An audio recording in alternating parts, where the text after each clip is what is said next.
Inis? Ito na lahat? Alam kong may pera ka pa, di ba? Huwag kang magsinungaling sa amin. Tumalon ka, dali! O, di ba? Wala na nga ako. Tumahimik nga kayo dyan. Pumunta nga ako dito kasi tahimik at para mapag-isa eh. Hoy, bilisan mo na nga dyan. Huwag mo na kasayangin ang oras natin. Hoy! Huh? Tumahimik nga kayo mga bugok! Ang giingay nyo. Walang tigil ang mga bunganga nyo sa kakasalit. Huwag nyo akong galitin. Lalong-lalo na, hindi maganda ang mood ko ngayon. Alis na dyan. Kundi tapos kayo. Pasensya na. Alis na kami.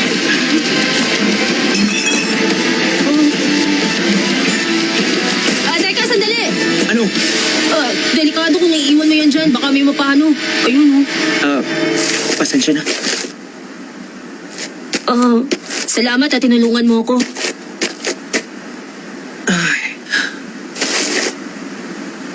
Makinig ka. Kapag ginugulo ka ng mga ganung lalaki, dapat matapang ka. Dapat handa ka lang na masuntok, okay? Pero wag atras. Huh? Hindi mo naman kailangan mag-notes eh. Basta harapin mo lang sila. Kapag matapang ka, sapat na yun para matakot at umatras yung mga duwag. Sige! Dapat matapang at buo ang loob. Ang dalawang yun ang wala pa naman sa akin. Sandali. Ano pa ang pangalan mo?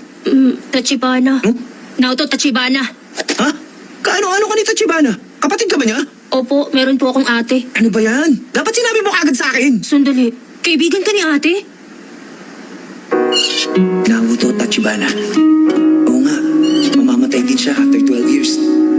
Ako pala, si Takemichi Hanagaki. Takemichi na lang. Okay. Salamat pero wag na lang. Gusto mo ang ate mo? Saan naman ang galing yun? Hindi ganun. Talaga? Bakit naman? Kasi, lagi niya akong inuutusan. Sinasabi lagi ang gagawin ko. Ganun ba? Basta. Tandaan mo, ingatan mo ang ate mo. Ang totoo, para malaman mo, mahal ko ang ate mo.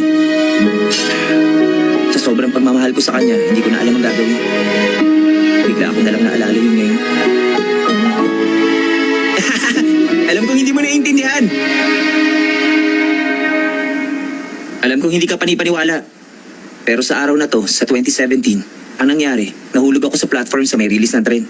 Akala ko patay na ako pero biglang nasa middle school ako. Bumalik ako ngayon 2005. Ano bang tawag sa ganun? Time travel yun. Oo, ganun nga. Malamang isang mahabang panaginip lang to. Pero alam mo, tingin ko, ito ang huling tsansa sa akin ng Diyos na makita ulit si Tachibana. Anong ibig mo sabihin?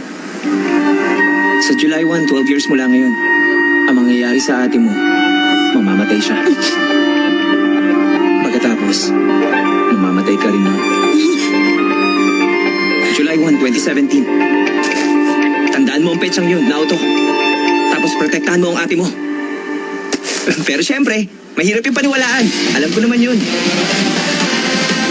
Kung totoo nga, gusto kong pabuti ng hinaharap. Lugmok ang buhay ko. Nakalimutan ko na ang tungkol sa kanya. Naalala ko na lang nung namatay siya. Ang miserable. Nakakapanghina at walang magawa. Gusto ko ulitin. Umaasa ako sa'yo,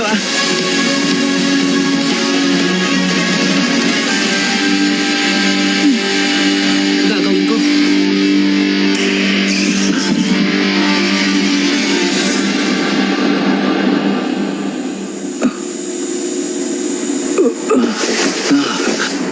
Gising na siya. Sandali. Nasaan ako?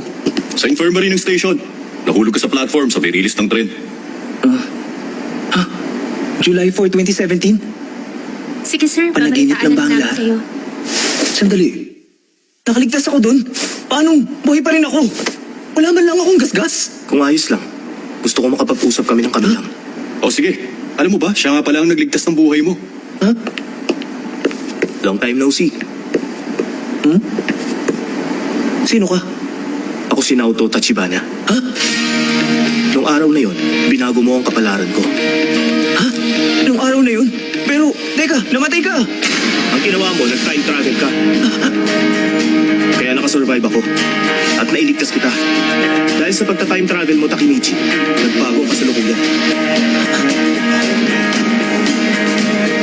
Takemichi, 12 years years ago, ito ang sinabi mo sa akin. Tandaan mo ang petsang yun, Naoto. Tapos, protektahan mo ang ate mo. Nag-aaral ako ng mabuti at naging pulis ako para maprotektahan ko si ate. Ah, kung ganun si Tachibana. Pasensya ka na talaga. Si ate kasi, namatay siya. Ginawa ko na ang lahat ng paraang naisip ko. Pero, tulungan mo ko, Pakisa. Alam ko, ay ililigtas mo si ate. Ililigtas ko.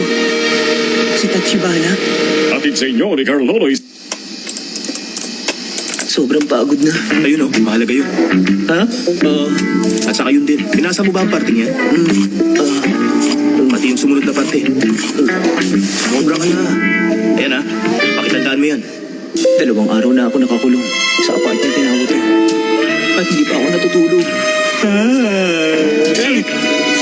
Kailangan makakuha ka ng maraming impormasyon. At tandaan mo yung tungkol sa Tokyo Magigang. Sira na talaga tong si Naoto. Papatayin niya ako nito eh. 5 days ago, noong July 1, nadamay si Hinata Tachibana dahil sa nag-away ang mga miyembro ng Tokyo Magigang, kaya namatay siya. Habang sa festival, pinangganan truck ang ilang mga stall. Isa siya sa biktima. 20 years old siya. Sa report na yan, makikita mo kung ano yung ibang ginagawa ng Tokyo Magigang na hindi nireport ng media. Yung nauna sa akin, namatay siya sa pagkuha ng impormasyon na yan. Yung nasa huling picture, siya pala yun. Nag-iimbestiga siya bilang undercover at pinatay siya. Doon sa eye socket niya, kung saan tinukot ang isang mata niya, nakita nilang media device na nag-record kung paano siya pinatay. Karumal-dumal yun. Ilang beses ako nag-request ng transfer. 6 months ago, na-assign na rin ako sa posisyon na ito. Nilihim ang pagkamatay na investigator dahil iniiwasan nilang magpanik ang mga tao. Pero isa lang yun sa mga dahilan. Bago mangyari yun, nasa ilalim na ni Teta Kisaki ang Tokyo Magigang. Sinusubukan ni Naoto na ipalam sa akin ang lahat ng impormasyon na nakuha niya tungkol sa Tokyo Magigang.